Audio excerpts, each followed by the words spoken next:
जादुई किताब के अंदर की दुनिया।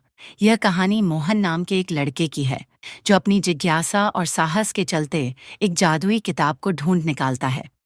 जब वह किताब खोलता है तो उसे एक नई और अजीब दुनिया का अनुभव होता है जहां हर चीज उलटी पुलटी है।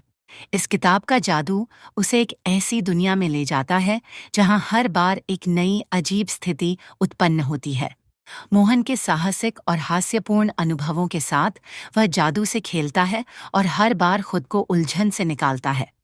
किताब के जादू से बचने के लिए उसे अपनी पूरी बुद्धिमानी और हिम्मत का इस्तेमाल करना पड़ता है। यह कहानी हंसी और रोमांच से भरी हुई है, जो बताती है कि कभी-कभी जादू से ज्यादा असली दुनिया में रहना बेहतर होता है। गांव में मोहन नाम का एक लड़का था जो बहुत ही जिज्ञासु था। उसे हमेशा कुछ नया करने की आदत थी। जहां भी कोई अजीब सी चीज मिलती, मोहन उसे छूने की कोशिश करता। एक दिन गांव के बाहर पुराने खंडहर में खेलते हुए मोहन को एक पुरानी किताब मिली। वह किताब थी बिल्कुल अलग। उसकी कवर पर चमकदार सोने के अक्षर थे, जो मानो किसी राज को छिपा रहे हों।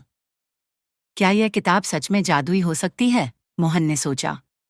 उसने किताब खोलते ही पहली बार देखा कि वह कुछ अजीब सी चमक पैदा करने लगी, और फिर जैसे ही उसने एक पन्ना पलटा, एक विस्मयकारी घटना घटी। अचानक किताब से एक बवंडर सा निकलने लगा और मोहन खुद को उस बवंडर में फंसा हुआ पाया। वह सीधे एक नई दुनिया में पहुंच गया जहां सब कुछ उल्टा था। क्या ये एक जादुई दुनिया है? मोहन ने सोचा। यहाँ के लोग उलटे चलते थे। उनकी आंखें ऊपर की ओर होती थीं और वे नीचे की ओर नहीं देखते थे। मोहन ने पहले समझा कि उसकी आंखों में कुछ गड़बड़ है, लेकिन जब उसने चारों ओर देखा तो उसे समझ में आया कि ये लोग सच में उलटे चल रहे थे। बिल्कुल, ये किताब तो बहुत मजेदार है, मोहन ने खुद से कहा और ठहाका मारकर हंसा।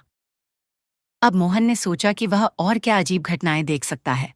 वह किताब को फिर से खोलने की कोशिश करता है और इस बार उसे दूसरी अजीब दुनिया दिखाई देती है। इस बार सब लोग जले हुए चॉकलेट के बने हुए थे। क्या? ये क्या हो रहा है? मोहन चौंकते हुए बोला। वह एक चॉकलेट के आदमी से मिला जो उसकी ओर मुस्कुराते हुए बढ़ रहा था। तुम यहाँ क्या कर रहे हो? चॉकलेट आदमी ने मोहन से पूछा। मैं तो बस यहाँ घूमने आया था, मोहन ने मुस्कुराते हुए जवाब दिया। आओ हमसे मस्ती करो, चॉकलेट आदमी बोला और मोहन को अपने साथ ले गया। चॉकलेट की दुनिया में हर चीज मीठी थी। मोहन ने खूब मस्ती की।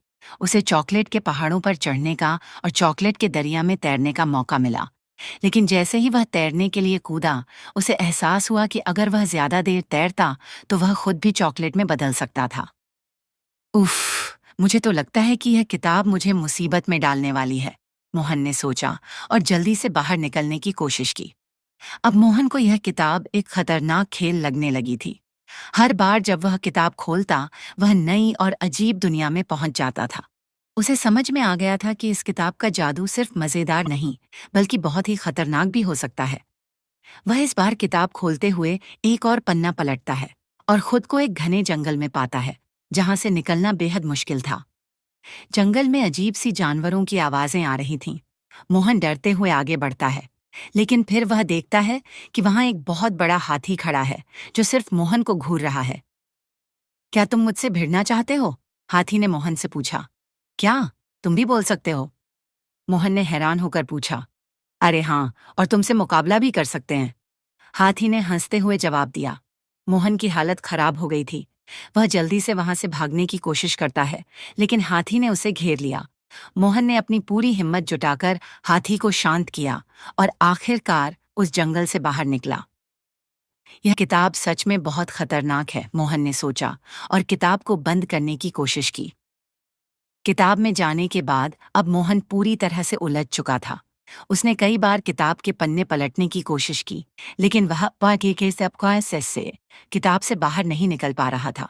अब मोहन के पास केवल एक ही रास्ता था, वह किताब के जादू को समझे और उसे खत्म करे। मुझे इसे बंद करना होगा, मोहन ने अपने आप से कहा। किताब का जादू बढ़ते ही मोहन को महसूस हुआ कि वह अब खुद किताब में ही फंस चुका है। उसे किताब के पन्नों से बाहर निकलने का कोई तरीका नहीं मिल रहा था। अब उसे एक समाधान सूझा। मोहन ने किताब के पन्नों को उलटते हुए ढूंढना शुरू किया कि कहीं कोई जादुई मंत्र तो नहीं छुपा हुआ। आखिरकार उसने एक पन्ना पाया जिस पर एक पुरानी भाषा में मंत्र लिखा था। इसे पढ़कर ही बाहर निकला जा सकता है, मोहन ने खुद से कहा और मंत्र पढ़ना शुरू किया। अब मोहन ने किताब के जादू को खत्म करने का संकल्प लिया। वह किताब को फिर से खोलता है और हर बार नए नए पात्रों और स्थितियों से जूझता है। आखिरकार मोहन अपने मन की शक्ति से किताब के जादू को खत्म करने में सफल हो जाता है। यह क्या किया मैंने? अब सब कुछ वापस सामान्य हो गया। मोहन ने राहत की सांस ली। मोहन आखिरकार असल दुनिया में वापस लौट आता है। वह अब जानता था कि जादू से ज्यादा असल दुनिया में रहना बेहतर है। अब मैं कभी भी जादुई किताब के साथ खेलूंगा तो नहीं, मोहन ने हंसते हुए कहा। यह किताब जितनी मजेदार थी उतनी ही खतरनाक भी थी। मोहन ने किताब को एक सुरक्षित जगह पर रख दिया ताकि वह फिर से कभी उसे न खोले। यह कहानी यह सिखाती है कि कभी-कभी हमें जादुई चीजों से ज्यादा अपनी असल जिंदगी में रहकर ही खुशी मिलती है।